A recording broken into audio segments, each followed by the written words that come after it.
Le temps de l'Avent, c'est le temps d'ouverture. J'ouvre mon cœur pour le Christ qui va naître. Ah, on ouvre le cœur. Non, non, non, pas les cadeaux. Mais pourquoi? Arrête un petit peu, c'est pas le temps. Quel garçon. Ah.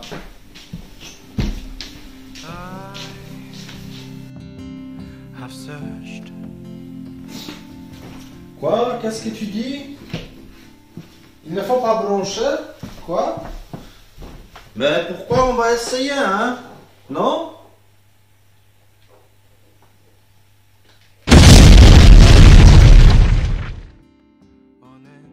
Problème X, tu es grave quand même.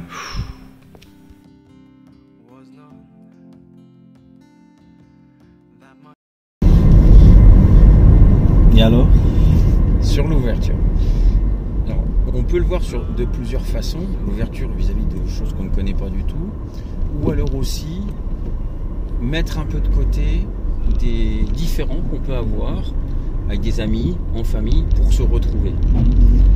Et j'ai une belle histoire aussi comme ça. J'ai un ami qui est divorcé, beaucoup de gens aujourd'hui peuvent être divorcés aujourd'hui dans notre communauté et ne voient pas toujours leurs enfants, ou leurs enfants quand il n'y en a qu'un. Et c'était le cas d'un ami, un monsieur, et il n'avait plus de nouvelles de son fils depuis au moins une dizaine d'années. Et puis par des amis, il a pu croiser son fils une fois.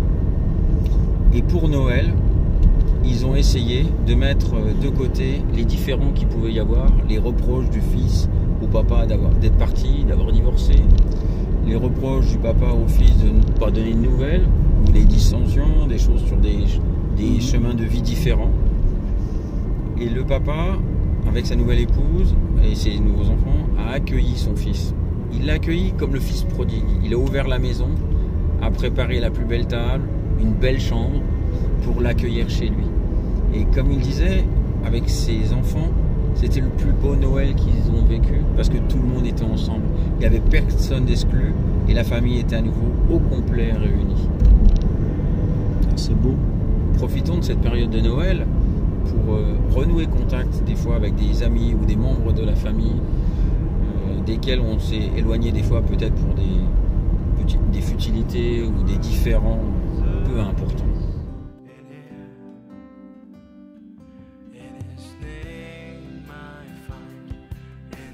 La semaine dernière, dans le marasme du monde d'il y a 2000 ans, comme dans le monde d'aujourd'hui, une nouveauté est apparue.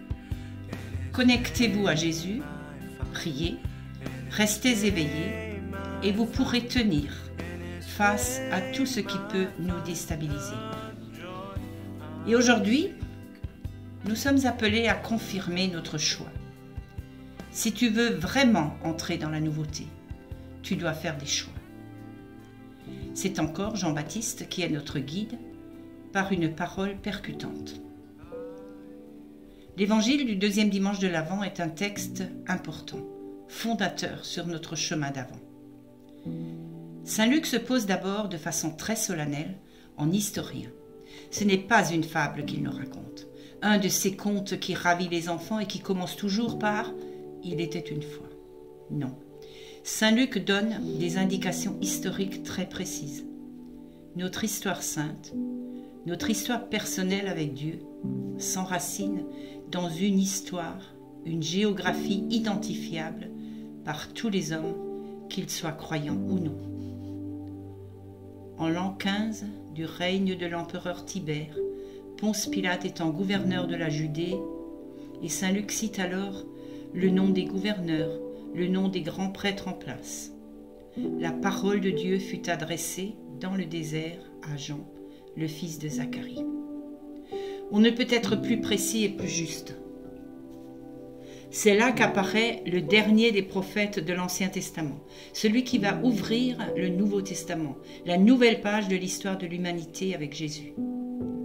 Invité à suivre Jean-Baptiste pour préparer le chemin du Seigneur, prend alors des allures concrètes dans nos vies. Nous avons à faire des choix pour nous ouvrir au souffle nouveau qui balaie le désert.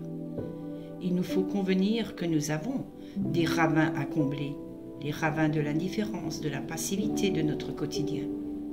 Nous avons des montagnes à raboter, des montagnes d'orgueil, de préjugés, de violence, pour rendre plus aisée et moins escarpée la route. Mais cela vaut le coup de visiter notre paysage intérieur et de nous mettre au travail, car la promesse est majestueuse. Tout être vivant verra le salut de Dieu. Une promesse que Dieu va tenir, une promesse qui nous encourage à être des disciples missionnaires aujourd'hui. Tout être vivant verra le salut de Dieu. En route alors. Jésus vient pour tous, pour tous les êtres vivants, pour la création tout entière qui gémit et souffre. Il est le Sauveur que le monde attend.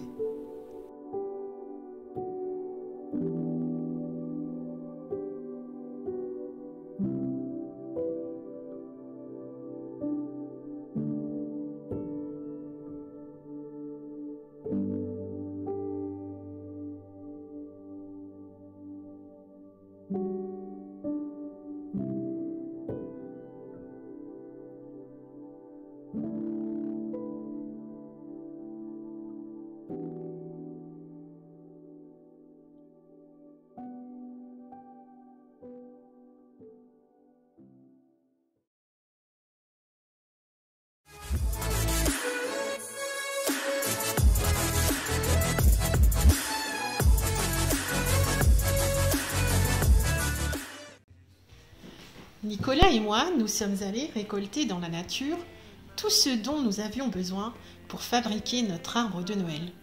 Tu te rappelles, Nicolas, qu'est-ce qu'on est allé chercher? Oui, on est allé chercher du hou, du lichen, des branches de noisetier. Et pourquoi on a choisi du noisetier? Pour faire notre sapin. Ah oui, notre arbre de Noël. On est allé chercher aussi du fusain, tu te souviens? On a pris de la laine. On a dessiné un plan, tu te souviens? Oui, Et on a découpé nos branches de noisetier. de noisetier. Pour faire les branches qui soutenaient le sapin. Après, on l'a accroché. On l'a lié avec de la ficelle. On l'a mis les On a ouvert décorations. on a ouvert toutes nos boîtes. Tu te souviens tous les trésors qu'elles contenaient? Il y avait quoi dedans? Des noix, de la ficelle, des rondins de bois, des pommes de pin, des oranges séchées, de la cannelle. de la badiane De aussi. la badiane, des boules de Noël. Et après, regarde tout ce qu'on a fait de joli. Après, on les a accrochés ensemble. Après, on les a accrochés sur les branches de noisetier qui étaient sur le sapin. Après, on a mis des... On a construit toutes nos décorations. Oui. Et on en a fait diverses et variées. Elles étaient plus jolies les unes que les autres. Et après, une fois construit, on est allé dehors, on l'a accroché sur notre façade, et il fallait encore terminer quoi, Nicolas? Au sommet de notre bel arbre. On a déposé une étoile en haut du sapin. Mais d'abord, on l'a construit, tu te souviens, branche après branche, avec 5 branches de noisetier. Oui, après on les a liés avec de la ficelle. Et après sur un grand pot, on a mis des branches de sapin et des bougies. Ah oui, on y a installé d'abord un support en bas de l'arbre. On a mis des belles branches de sapin, du lichen, des champignons qu'on avait trouvés dans nos réserves. Tu les as bien déposés, joliment. On est allé même chercher une balle de paille chez notre voisin qui en avait tout plein. Il les a déposés sur sa planche de bois. Qu'est-ce que ça sentait bon, tu te souviens? Oui. Et qu'est-ce qu'on a construit parce qu'il fallait apporter cette belle lumière de Noël? On a déposé Jésus qu'on l'avait fait avec en plâtre. Mais avant, qu'est-ce qu'on a apporté, nos lumières? Elles étaient faites en quoi? Avec notre cire de nos abeilles. Et voilà, on les a bien déposées en moule, on les a bien démoulées, on les a déposées au pied de notre arbre. Et alors, notre décor et notre scène d'arbre de Noël étaient installés. Oui. On était fiers, hein. On était contents de voir le résultat. Oui, ça c'est vrai. Et le soir tombé, tu te souviens comme c'était joli? Oui, il y avait beaucoup de lumière et surtout l'étoile s'est éclairée avec la petite bougie. Ah oui, parce qu'on a même pris une échelle, on y a déposé une bougie au cœur de notre étoile.